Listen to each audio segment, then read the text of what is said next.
Vamos el día de hoy a continuar con el análisis de formas reducibles a la lineal de regresión, modelos de regresión no lineales, pero reducibles a la función lineal. Habíamos explicado la última vez un modelo que probablemente es uno de los más empleados, que es la función parabólica cuadrática, ¿sí? Ahora vamos a dar un paso adicional y vamos a exponer brevemente las características de la regresión parabólica cúbica. Pero antes de comenzar es importante familiarizarles a ustedes con la función cúbica. Aquí tenemos en primer lugar su ecuación, y igual a ax cubo más bx cuadrado más cx más d. Es similar a la parabólica, solamente que tiene un término adicional que es ax cubo, donde a tiene que ser diferente de 0, y pasamos de la parábola cuadrática a la parábola cúbica. ¿Cuál es la característica básica de la parábola cúbica? La parábola cúbica puede tomar diferentes formas de acuerdo con los parámetros de la ecuación, pero en su forma más general, tiene la representación gráfica que ustedes pueden observar en esta pantalla y puede obtener hasta un punto máximo y un punto mínimo. Por otro lado, en el caso de la recta, recuerden que había una pendiente y esta pendiente es constante. Pasamos a la parábola, que es de segundo grado, y la pendiente era variable, pero la concavidad era constante. En el caso de la función cúbica, tanto la pendiente como la concavidad son variables. Esta es una función que generalmente no necesariamente es simétrica, y por otro lado tiene todos los intervalos posibles de combinación de pendiente y concavidad. Como ustedes pueden observar en la gráfica, hay un tramo donde tanto la pendiente como la concavidad son positivas, que es el que está en mi extrema derecha. En la extrema derecha del gráfico, aquí hay una representación gráfica parecida. Puede haber la pendiente positiva y la concavidad negativa, que es lo que aparece en el otro extremo al comienzo de la función, y luego también puede haber tanto pendientes como concavidad negativas o positivas. Digamos, pendiente negativa y concavidad positiva, que es el que tenemos en el tercer lugar, y luego pendiente y concavidad negativas. Esto quiere decir que en realidad la función cúbica puede representar cualquier combinación importante de datos, y por eso es considerada una función de una buena flexibilidad. Su forma matemática hace que en general, como es algo compleja y 4 parámetros, no sea frecuentemente utilizada, tanto como la parabólica o la lineal. Bien, ¿cómo hacemos la regresión cúbica? Para la regresión cúbica tenemos que identificar 4 parámetros. Recuerden, para la recta teníamos que identificar 2 parámetros, la pendiente y la ordenada al origen, m y b. Para la regresión cuadrática teníamos, como había 3 parámetros, que identificar a, b y c. En este caso tenemos algo más complicado, que es a, b, c, d. Necesitamos 4 parámetros. Haciendo el modelo de los mínimos cuadrados, que no lo vamos a hacer por falta de tiempo, pero siguiendo la misma metodología que habíamos desarrollado antes, encontramos que tenemos que resolver un sistema de 4 ecuaciones normales con 4 incógnitas. Y resolver el sistema. Eso, si es que nosotros queremos hacer paso por paso. Sin embargo, si utilizamos el software estadístico y en particular el SPSS, esto se puede hacer bastante rápidamente. Si simplemente queremos comparar varios modelos, podemos utilizar el procedimiento de estimación curvilínea en SPSS, que es muy eficiente porque permite comparar, por ejemplo, la parábola cúbica con la parábola cuadrática, con la recta o con otras formas matemáticas de regresión. Pero si queremos utilizar el procedimiento de regresión lineal normal, lo que tenemos que hacer es crear, en primer lugar, x cuadrado, como hicimos en el caso de la parábola. Además de eso, tenemos que crear una nueva variable x cúbica y luego hacer una regresión de y, dependiendo de x, x cuadrado y x cubo. Y aquí tenemos un resultado bastante completo. Bueno, aquí tenemos un ejemplo muy sencillo en SPSS, donde simplemente hemos puesto 15 datos que están representados aquí. Yo les he traído simplemente las capturas de pantallas de lo más importante. ¿Sí? Aquí la X varía entre 1 y 15, este es un modelo simplificado conceptual. Lo primero que tenemos que hacer antes de aplicar cualquier modelo, si tenemos simplemente dos variables X y Y, es hacer una representación gráfica de la nube de puntos. Esta representación está ya expuesta en la pantalla y ustedes ven la forma que tiene la nube de puntos. Ciertamente esta no es una forma lineal. Al principio la función es creciente, luego la función en la parte intermedia tiene una declinación pronunciada y finalmente vuelve a crecer. Esto hace que ni el modelo lineal ni el modelo parabólico sencillo sean adecuados para esta representación. Entonces, ¿qué es lo que debemos hacer? Lo que debemos hacer es buscar un modelo justamente parabólico cúbico. Si yo me retiro un poco, ustedes pueden ver aquí, yo he puesto el comando Curve Estimation, estimación de las curvas, y le he pedido al SPSS, obviamente identificado las variables, X como variable independiente y Y como variable dependiente, y luego le he pedido que haga un modelo lineal, un modelo cuadrático y un modelo cúbico. Este es el comando que ustedes tendrían que aplicar en SPSS. Si ustedes presionan OK, se ejecuta el comando. Y al ejecutarse el comando, ustedes tienen estos resultados, básicamente. En primer lugar, el SPSS les proporciona una solución gráfica, donde ya no solamente tenemos la nube de puntos original, sino que tenemos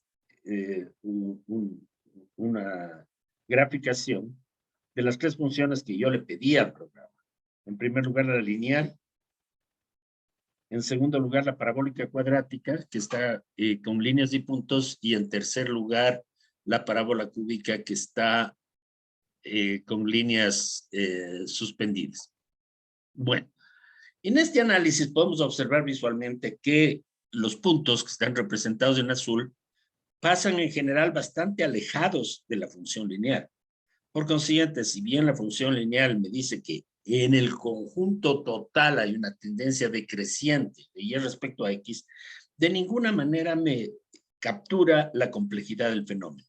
Algo parecido sucede con la parábola cuadrática, porque la parábola cuadrática no puede tener un máximo y un mínimo, sino que en este caso se queda solo con un mínimo que de todas maneras está muy lejos de la nube de puntos y es poco representativo. Sin embargo, si vemos el gráfico de la función cúbica, encontramos que efectivamente se acerca y representa con bastante fidelidad a la nube de puntos. En el otro lado tenemos los parámetros analíticos del procesamiento. ¿Qué encontramos? Primero debemos decidir cuál es la mejor, si la representación lineal, la representación cuadrática o la representación cúbica. Si analizamos en este caso, encontramos algo muy interesante. Aquí tenemos los valores de R cuadrado. R cuadrado, como hemos visto en algunos ejercicios anteriores, lo que me da es la proporción de la varianza de la Y explicada por los cambios en la X. Y vimos que varía en este caso, entre 0 y 1. Mientras más cercano a 1, el valor es más aceptable. Bueno, la calificación que le da SPSS al modelo lineal, en este caso, es sumamente baja. Es 0.251. Esto quiere decir que apenas una cuarta parte del cambio en la Y es explicado por la X. Es un modelo de mala calidad. En segundo lugar, si subimos a la cuadrática, el R cuadrado aumenta bastante, de 0.25 a 0.38. Pero 0.38 todavía está muy lejos de la unidad en este ejemplo. Y finalmente, con el modelo cúbico, tenemos un salto verdaderamente muy grande de 0.38 a 0.93. Por consiguiente, es clarísimo, lo que sugiere el SPSS es que adoptemos el modelo cúbico. Esta es la primera conclusión importante. Luego, el SPSS hace un test de la significación. Esto quiere decir, analiza la probabilidad de que ninguno de los parámetros sea diferente de cero, que todos los parámetros sean iguales a cero y que todo este modelo se haya producido por el azar. En la columna llamada SIG, que nos dice la significación, todos pasan en realidad si tomamos más o menos un 10% de significación. Sin embargo, con el 5% de significación, tanto la lineal como cuadrática no pasan el modelo porque tienen una significación superior a 0.05. El único que pasa el modelo en realidad es el modelo cúbico, que tiene una significación menor del 1 por 1000. Esa es una diferencia enorme. Finalmente, en el extremo derecho del cuadro nos da la ecuación. La ecuación está compuesta para el modelo cúbico, no vamos a hacer los demás porque ya los hemos descartado, para el modelo cúbico de una constante, que es menos 4.1, salvando los decimales, y luego tres parámetros, lineal, cuadrático y cúbico, que respectivamente valen 5.8, 1.1, con signo negativo, y 0.049. Entonces, si ustedes ven en la parte de atrás, ustedes pueden encontrar la ecuación, ¿sí? De esa manera, entonces, se soluciona el problema. Ustedes tienen la ecuación de regresión, tienen la gráfica, nos permite el programa fundamentadamente escoger cuál de los tres modelos estamos analizando. En este caso hemos escogido el cúbico, y nos indica además el R cuadrado. Esto es básicamente el objetivo de la función o del comando regresión curvilínea cuando tenemos dos variables, y es bastante útil. Vamos a seguir. Ahora vamos a hacer una aplicación más en la vida real y con muchos más casos. Ya no vamos a tomar este ejemplo simplificado de 15 casos. Entonces, esta vez hemos vuelto al SPSS, hemos tomado la encuesta de hogares, combinando varios años en realidad, y de ella hemos seleccionado una muestra no muy grande para permitir un análisis adecuado para los fines de esta presentación.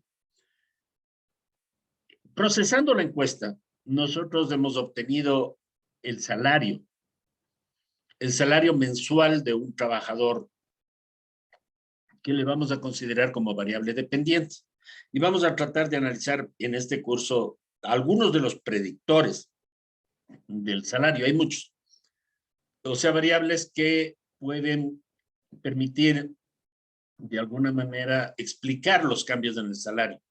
En el Ecuador la heterogeneidad de los salarios es enorme y por eso vamos a estudiar varios predictores. Vamos a trabajar básicamente con dos. Ya hemos trabajado la semana pasada, me parece, en el predictor vinculado con el nivel educativo. Y hemos visto que el nivel educativo vinculado a los años de escolaridad de los trabajadores está fuertemente asociado, utilizando un modelo parabólico, con el salario. Ahora vamos a ver un segundo caso, o una segunda variable, que es la experiencia laboral. ¿Sí? Muchas ocupaciones o profesiones, la experiencia laboral cuenta muchísimo. Por ejemplo, un médico con muchos años de experiencia puede ser mucho mejor seleccionado y puede tener mejores ingresos que un médico recién graduado. Lo mismo pasa con un ingeniero, con un mecánico, con un plomero, en fin. Entonces, desde ese punto de vista, mientras más años de experiencia laboral tenga una persona, mejor expectativa de ingresos laborales tiene. Sin embargo, al cabo de un tiempo, una persona con muchos años de experiencia puede estar obsoleta. Esto quiere decir sus conocimientos, si no los ha actualizado, pueden quedarse atrás y la gente puede preferir tal vez una persona con menos experiencia, pero con conocimientos más actualizados. Por eso la relación no es lineal. Y ya cuando los años de experiencia son muchos, la persona puede entrar, por ejemplo, en la tercera edad y en ese momento sus calificaciones, por más experiencia que tenga, pueden reducirse. Por todas esas razones, en general, el modelo cúbico es adecuado para este caso. Entonces, en este caso hemos utilizado el SPSS, pero ya no hemos utilizado el comando Curve Estimation, sino queremos hacer un análisis más detallado. Aquí está el menú. Hemos puesto el ingreso asalariado de la actividad principal como variable dependiente en forma logarítmica. Esto ya se ha explicado en algunas de las discusiones anteriores. Utilizamos la forma logarítmica para evitar la heterocedasticidad y para hacer que la función tenga un comportamiento más próximo a la lineal. Y luego la variable experiencia laboral está puesta de tres maneras. Primero en forma lineal, o sea, la variable original, luego la misma variable elevada al cuadrado y en tercer lugar la variable elevada al cubo. Como estamos procesando una encuesta, hemos puesto una ponderación tomando en cuenta el factor de expansión proporcionado por el INEC. Finalmente corremos el modelo. Al correr el modelo obtenemos lo siguiente. Primero, bueno, hay varios cuadros, pero yo he seleccionado los dos más importantes. El R cuadrado obviamente es bajo. ¿Por qué es bajo? Porque los salarios no solamente se explican por experiencia, se explica por una combinación de experiencia, educación y otras variables más que vamos a analizar en las presentaciones siguientes. Por consiguiente, la contribución de esta sola variable de experiencia laboral al modelo en realidad es un 21%. Que si consideramos una sola variable y luego tomando en cuenta podemos hacer un modelo de regresión múltiple, es más o menos adecuado, pero no es muy alto. Perdón, el R cuadrado es 4%, el R es 0.219. Luego vemos los coeficientes y aquí vemos el coeficiente, la constante, el coeficiente lineal, el cuadrático y el cúbico. Y vemos los niveles de significación. Esto es bastante interesante porque la variable queda como estadísticamente significativa en todos los parámetros. ¿Sí? No está explicado aquí, pero la muestra tenía más de 3,000 casos. Entonces, con una muestra que aunque está reducida, la significación es muy alta y esto significa que el modelo es válido. Y que, sobre todo, que el coeficiente que explica la variación cúbica es muy alto. Eso significa fundamentalmente que el modelo es válido. Bueno, esto es una explicación interesante. Y aquí vemos tal vez una conclusión. Al final yo he hecho una gráfica de la función. Esta es una parábola cúbica. Hemos obtenido solamente el máximo, que se da más o menos en los 25 años de experiencia. Esto quiere decir, entre 0 y 25 años de experiencia, mientras más experiencia tenga un trabajador, mejores son sus ingresos salariales. A los 25 años, sus conocimientos, como les decía, pueden ser obsoletos. Y la gente comienza a buscar gente más joven o gente con conocimientos más actualizados. ¿Sí? Entonces, la remuneración comienza a bajar, pero no baja de la misma manera que subió, porque en ese caso hubiéramos podido usar un modelo parabólico, que es simétrico, sino que baja de una manera más lenta, en una forma un tanto amortiguada, hasta que finalmente tiende a estabilizarse con muchísima experiencia. 70 años de experiencia laboral es algo muy, muy alto para una persona. Va a tener más de 80 años de edad, entonces evidentemente aquí los ingresos comienzan, digamos, disminuyen fuertemente, bajan de 400 a menos de 200. Bueno, esta es la representación. Entonces, una función así, que tiene un ascenso rápido y luego un descenso más bien amortiguado y lento, puede representarse adecuadamente como una parábola cúbica. Esta es básicamente la idea que les quería presentar con un ejemplo concreto sobre la regresión cúbica. Ahora vamos a pasar a otros modelos de regresión que ya no son ni el parabólico ni el cúbico, sino que pueden seguir subiendo en el orden del polinomio. Puede haber una representación, un polinomio de cuarto grado, por ejemplo, que puede tener dos mínimos y un máximo, puede tener dos máximos y un mínimo, puede tener menos que eso. Son parábolas más complicadas que tienen una fluctuación más grande. ¿Sí? En general, los modelos pueden tener cualquier orden. Un polinomio puede ser de primer grado lineal, de segundo grado cuadrático, de tercer grado cúbico, o de cuarto, quinto, sexto grado. Aquí tengo una representación de cuarto grado. Pueden subir la potencia máxima del polinomio hasta n puede ser cualquier número entero, positivo, ¿sí? La metodología es la misma. O sea, si ustedes quieren hacer un modelo de quinto grado, tienen que crear las variables x cuadrado, x cubo, x cuarta y x quinta, correr el SPSS de la misma manera, pero en general estos modelos no son muy recurridos porque son demasiado complejos y normalmente no es necesario, por el principio de simplicidad, subir demasiado el orden del polinomio, si es que hay una explicación más adecuada de tipo parabólico o cúbico. Bien. Ahora vamos a pasar a la segunda forma funcional, más importante después de las polinómicas, ¿sí? O probablemente más importante que las polinómicas. Y aquí hay una familia de modelos que se basan en las funciones exponenciales y logarítmicas. La función exponencial y la logarítmica son funciones inversas entre sí. Esto quiere decir que la función logarítmica es como la inversa o de la función exponencial.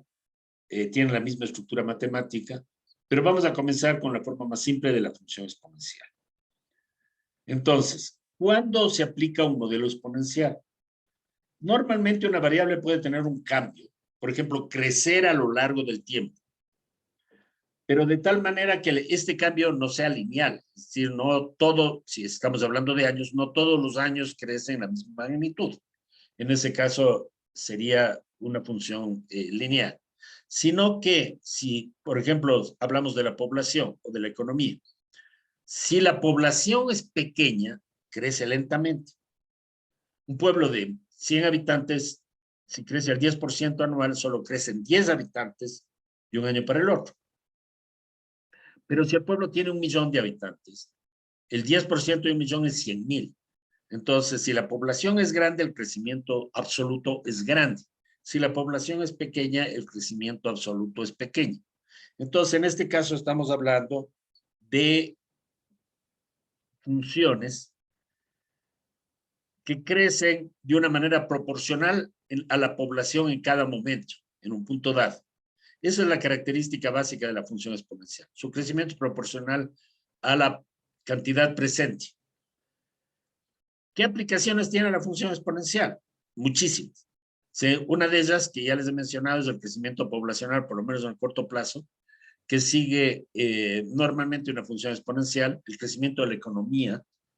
¿Sí? Normalmente para el crecimiento económico de un país, de un sector productivo o de cualquier otro objeto que se analice, se utiliza con frecuencia la función exponencial. La acumulación de capital significa que si yo hago un crédito en un banco, por ejemplo, normalmente los intereses tienen una función exponencial. Si yo tengo un depósito en un banco, se utiliza también la función exponencial. El crecimiento no restringido de una especie invasora. Por ejemplo, si yo tengo un virus, el caso del COVID, al principio la infección es muy pequeña, la cantidad, el número de virus en el cuerpo es muy pequeño, pero crecen, en este caso, cada hora, con una función exponencial muy rápidamente. Hay formas de especies invasoras, por ejemplo, las ratas de Galápagos son otro ejemplo. Si no hay restricciones al crecimiento en forma inicial y tienen suficiente alimento, al principio el crecimiento va a ser exponencial. El decaimiento radioactivo, esto es muy importante, se utiliza, por ejemplo, para datar los fósiles. El carbono 14 es un ejemplo interesante y hay muchos más ejemplos sobre radioactividad. El caso de Chernobyl, que está en Ucrania, por ejemplo, es un ejemplo interesante. Bueno, ahora vamos a tratar de entender la forma que tiene la función exponencial. Entonces vamos a suponer P, en este caso se va a referir a la población, digamos, pensemos de un país, ¿sí? O de un pueblo. Tenemos el año cero, cuando iniciamos nuestro estudio, una población de 1.000. Supongamos que por migración o por cualquier razón esta población está creciendo al 10% anual. El primer año sería la población inicial, P sub 0, multiplicado por 1 más la tasa de crecimiento. Si crece el 10%, tenemos que aumentar el 10% de 1000 y nos da 1100. Pero el segundo año ya no tenemos que aumentar el 10% de 1000, sino el 10% de 1100. Y el 10% de 1100 es 110. Entonces tendríamos 1210. De la misma manera, en el tercer año tenemos que aumentar el 10% de 1210, que es 121, y tenemos 1331. O sea, la función crece, pero crece cada vez más rápido. Como ven ustedes, el primer año creció solo en 100, pero ya del segundo al tercer año está creciendo en 121, mucho más rápidamente. Vamos a tratar de presentar esto en forma para establecer una fórmula general. El año 0 la población es P sub 0. El año 1 la población es P sub 0 multiplicado por 1 más la tasa de crecimiento. Hemos representado la tasa de crecimiento como R. P sub 0 significa la población y P significa la población en cualquier momento del tiempo. P sub 0 es la población inicial. Para el segundo año vamos a tomar toda la población del primer año multiplicado por 1 más R. Y para el tercer año tenemos que multiplicar toda la población anterior, que era 1 más R al cuadrado, por 1 más R otra vez. Entonces, para el primer año, 1 más R está expuesto a la primera potencia. El segundo año está multiplicado 2 veces por sí mismo, por consiguiente está elevado al cuadrado. Y el tercer año está multiplicado 3 veces por sí mismo, por consiguiente está elevado al cubo. Por consiguiente, al final, vamos a tener que la población en cualquier momento del tiempo es igual a la población inicial multiplicado por 1 más R elevado a T, que es el número de años, o a N, que es el número de años. Sí, esta es la fórmula general. P es igual a P sub 0, la población inicial, multiplicado por 1 más la tasa de crecimiento, 1 más R, elevado a la N, donde N es el número de años. Esta es la forma general, pero si queremos simplemente establecer una forma funcional más simplificada, que ya no se refiere únicamente al crecimiento de la población, tenemos Y igual A por B elevado a la X. ¿Sí?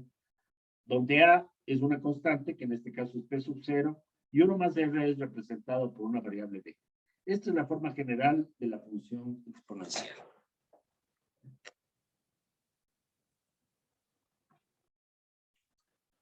Bien, la función exponencial puede tener dos formas, básicamente. Si B es mayor que 1, el crecimiento es positivo, o sea, hay una tasa positiva de crecimiento. Cuando hay una tasa positiva de crecimiento, la población crece, o la Y en general crece, pero crece cada vez más rápido. Pero la población puede estar declinando, y en ese caso puede tener una tasa negativa de crecimiento. ¿Sí? Bueno, esto no se aplica normalmente a la población, pero sí puede aplicarse, por ejemplo, como les decía, al decaimiento radioactivo. ¿Sí? Si hay una sustancia radiactiva muy fuerte, una proporción de los átomos radioactivos se descompone en un año determinado, pero al descomponerse disminuye la población y por consiguiente la velocidad de decaimiento radioactivo va bajando hasta llegar a un punto muy bajo. Esto tiene muchas aplicaciones prácticas. Esto es el principal problema para los residuos de la energía nuclear, porque el tiempo de desintegración, o sea, para que pase a la mitad, una sustancia radioactiva es muy, muy alto. Por eso los materiales, los residuos de las plantas nucleares quedan activos en forma peligrosa, radioactivos, durante miles de años. Bien, vamos entonces ahora muy brevemente a graficar, digamos, a tratar de ver cómo hacemos la regresión exponencial. La regresión exponencial tiene la forma y igual a por b elevado a la x. Si sacamos logaritmos, en este caso logaritmos naturales de ambas variables, tendríamos que el logaritmo natural de y. Recuerden que el logaritmo de un producto es la suma de los logaritmos. Sería por consiguiente el logaritmo natural de a más logaritmo natural de bx. Pero el logaritmo de una base expuesta elevada a una potencia es igual a la potencia x multiplicado por el logaritmo natural de la base. Por consiguiente, el logaritmo natural de y es igual al logaritmo natural de a más x logaritmo natural. Si analizamos esto, es una función lineal. Entonces, si en vez del logaritmo natural de y yo pongo z, creo una nueva variable que le reemplaza a la anterior, al logaritmo natural de a, que es una constante, le llamo a mayúscula, y al logaritmo natural de b, que es una constante, le llamo b minúscula, tengo la función lineal y igual a más bx, donde básicamente a es el logaritmo natural de a y b mayúscula es el logaritmo natural de b. Lo importante del caso es que yo he logrado transformar la función exponencial a su forma lineal haciendo una simple transformación. Y es que a la variable dependiente y le he reemplazado por su logaritmo natural. Esto es lo único que hay que hacer si yo quiero hacer una regresión exponencial. Esto quiere decir que yo tengo que crear una nueva variable z y reemplazarle por su logaritmo natural, digamos, que sería el logaritmo natural de y que le reemplaza a la y. Esta es la forma en la que funciona una regresión exponencial. Ahora vamos a hacer una aplicación bastante sencilla. Les decía que es muy útil para la regresión exponencial, el modelo exponencial puede ser muy útil para analizar el crecimiento de un país. En este caso yo he tomado el ingreso por habitante, no el ingreso total, el ingreso por habitante de China, en una serie de tiempo muy larga que en realidad comienza en 1950 y termina en el 2019. Pero yo he escogido un periodo de crecimiento muy rápido que se da desde 1961 hasta el 2011, en el caso de China. La línea azul representa el crecimiento. Vamos a ver los datos. Y luego yo he hecho una regresión exponencial que está graficada en la línea roja. Y ahí pueden ver la función y su modelo. Muy brevemente, bueno, tratándose de una serie de tiempo, hay que hacer alguna corrección por autocorrelación temporal. Y para eso es algo más fácil hacerlo en Stat. Pero todo esto se puede hacer también en SPSS. Yo simplemente he puesto aquí los resultados del output, del resultado del trabajo de la computadora. Entonces, yo en primer lugar he generado una variable llamada año sub cero, year sub zero, que es igual al año menos 1952, porque en 1952 comienza la serie de tiempo que yo tengo, porque de no me daría el crecimiento desde el nacimiento de Cristo hasta la fecha, y eso no me interesa. Entonces, el año inicial es 0, que equivale a 1952, 1 a 1953, y así sucesivamente. Luego tengo que hacer lo que decía el modelo, es decir, tengo que generar una nueva variable que es el logaritmo del ingreso per cápita, logaritmo natural de China, PC, GDP, que es mi variable que captura el ingreso per cápita de China. ¿Sí? Yo le aviso al Stata que voy a hacer una serie de tiempo, es un comando específico que tiene el Stata, y luego hago el modelo de regresión. El modelo de regresión tiene una variable dependiente que es el logaritmo natural del ingreso chino per cápita. No pongo el original, porque en este caso mi regresión sería lineal, sino que pongo el logaritmo natural para hacerla exponencial. Y como variable independiente yo pongo el tiempo. ¿Sí? Pero yo les restringo simplemente a todos los años comprendidos entre 1961 y el 2011. Aquí tengo el resultado del modelo. El resultado del modelo me dice que yo tengo un periodo de 51 años, medio siglo, que es bastante, ¿sí? Yo quiero ver cómo crece la China, y en realidad no me interesa mucho la constante, sino el coeficiente exponencial, que en este caso es 0,45, que quiere decir 0,045, que quiere decir básicamente que la China crece más o menos a un 4,5% anual en su ingreso por habitante, porque además crece la población. Entonces, esto es un crecimiento extraordinariamente dinámico. Ya vamos a ver los datos, el crecimiento es algo verdaderamente espectacular. Si ustedes se fijan, en el año 61 del siglo pasado, el ingreso per cápita de China estaba por debajo de los $1,000, PPP, a precios constantes de los $1,000, pensemos, y resulta que en el año 2011, medio siglo después, sube de menos de 1,000 a más de 12,000, digamos 11,000, o aproximadamente 11,000. O sea, se multiplica 11 veces, probablemente más de 11 veces por sí mismo. Es un crecimiento espectacular que ha hecho que China pase a ser el país más rico del mundo, cuando en el año 60 o un poco más tarde apenas era menos del 1% de la economía mundial. Entonces, bien, este es el modelo. Lo que me permite el STAT en realidad es hacer una corrección por autocorrelación de primer orden.